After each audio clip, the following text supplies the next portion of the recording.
Hello viewers, welcome to my channel Rafi and Shafi films. আজ আপনাদের দেখাবো ড্রোন ক্যামেরাতে কীভাবে গানের শুটিং করতে হয়।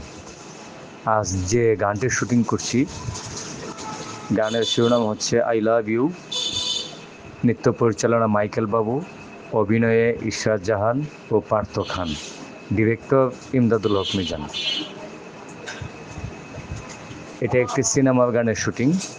সিনেমার নাম হচ্ছে প্রেম শপথ। বৃষ্টির জন্য আপাতত কাজ বন্ধ,